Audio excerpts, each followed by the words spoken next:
Now, figures from the Australian Institute of Health and Welfare show in the year 2013-2014, the financial year, of course, a total of 339 children were adopted in Australia, 129 from overseas, 210 locally, and over the past 25 years there's been a 77% decline in adoptions. Well, the plight of children seeking a loving family has been an issue very close to the heart of the New South Wales Australian of the Year, the actor, director and producer Deborra Furness, and she joins us for what has been our series this summer from New York. Welcome to News Breakfast.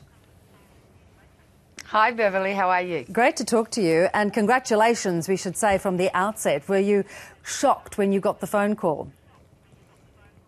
Yeah, it's sort of like unexpected. I mean, you know what it's like. You're just sort of like chomping away and you're sort of doing your work, and then something like this comes along and it's like, wow. So, and it was fantastic that it happened at a time when I was there during Adoption Awareness Week. So it was fantastic to shine even a brighter light on our issue. Absolutely. Let's go back, if we might, to, of course, the well-known fact that you and your husband, Hugh Jackman, adopted 2 children yourselves. What was it that you learned from that experience that set you on this path?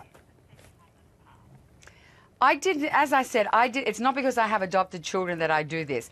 Because I have adopted children, I was in Australia and so many people would come up to me and say, we would love to adopt children, but we can't, it's too hard. So I think I just started with me sort of asking the question, why? And therein began my journey, and I saw it as a great injustice, mainly for the children that could be afforded a loving home, and it's an injustice for the families who want to provide a home for these kids. It's a win-win situation, and you know, along this journey I've realized that we had an anti-adoption culture which is just not okay, and so I've had to educate myself on this very complex issue. It's not easy. It's let's face it, it's very hard to separate a child from family, but I just was reading statistics that there were 11,000 babies removed from violent or neglectful families. That's in Australia last year.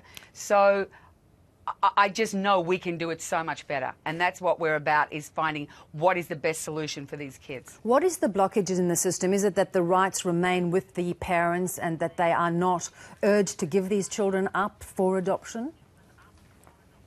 Some of these kids have been permanently removed. In the past, they have done, it has been more the parental right, like they haven't, they're waiting for mum to get off crack or dad to get out of jail.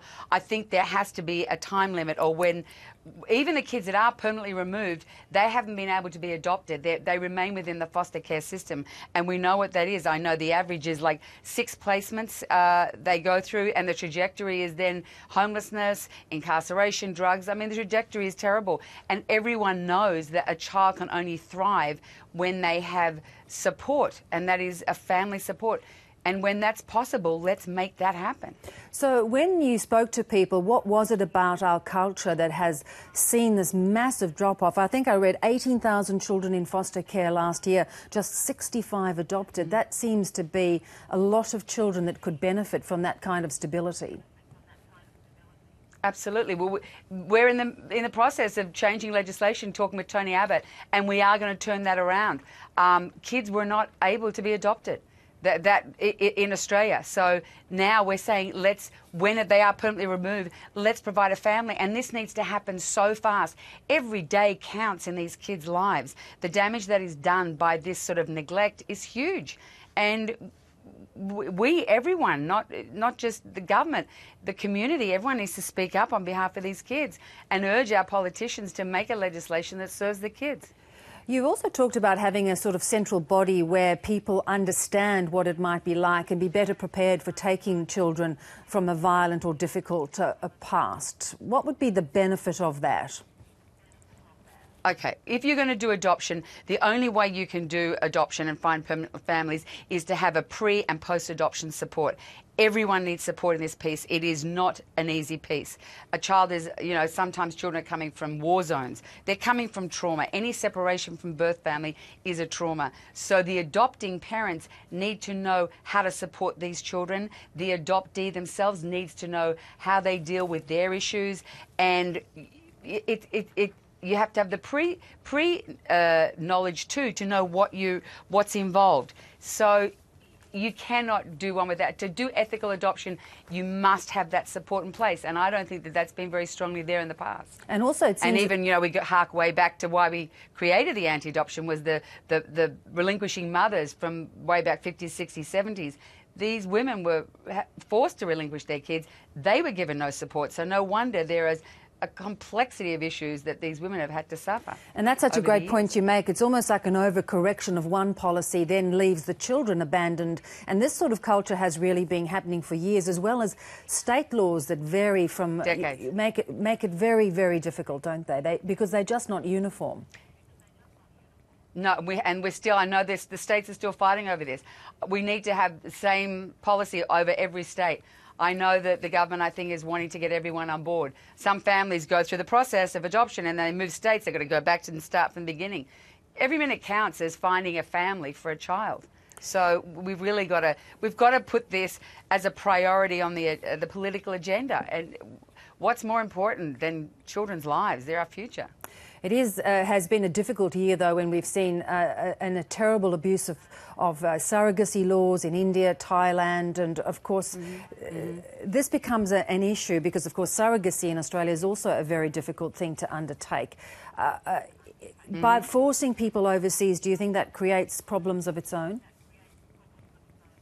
By what? Sorry? By forcing Australian couples to go overseas, do you think that creates a new set of problems? Of course it does. We've got to look at this. People are going to find a way. I mean, it's a natural human instinct to want to care and nurture for a child. Families want, people want to create families. So where there is that demand, where they want to create this, they're going to find a way to do it. Well, we've got to make it so that it works for everyone, so that it is ethical. I'm not all over the surrogacy thing, but that is there's complexities there, and that needs to be put on the agenda too.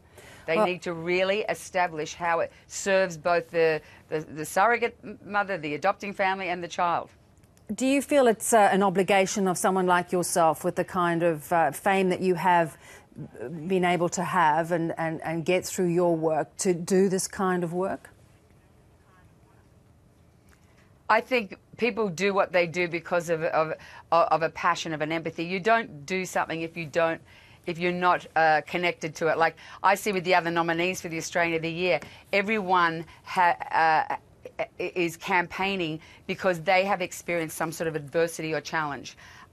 There's child abuse and violence, family violence, of people who've stepped up. So obligation is not the word. It's to do this sort of work ongoing. You need to feel passionate and have empathy, and something drives you. I hate the injustice of this. I've travelled too much. I've seen too much to know that there are children out there that can benefit. And when so many Australian families come to me saying, I'd love to do this, I'm going, well, let's get them together. Let's make it work. Deborra Lee, while I've got you, I can't help but ask, of course, the Oscar nominations came out overnight, and there was just one lonely Australian nomination. I haven't even seen the nomination. Who got nominated? Oh, then I won't bore you with the details. Oh, David Lee, the sound mixer for Unbroken. But I guess it's been, we've been very lucky. David. We have been lucky in the past years, but not this year so far. Look, great to talk to you. And well, maybe next year. Yeah, we shouldn't complain. Congratulations again, and good luck when the announcement is made on the 26th of January. Thank you. I'm heading down to sunny Australia next week. Fantastic. Get out of the big freeze. Absolutely. Hi, Mum.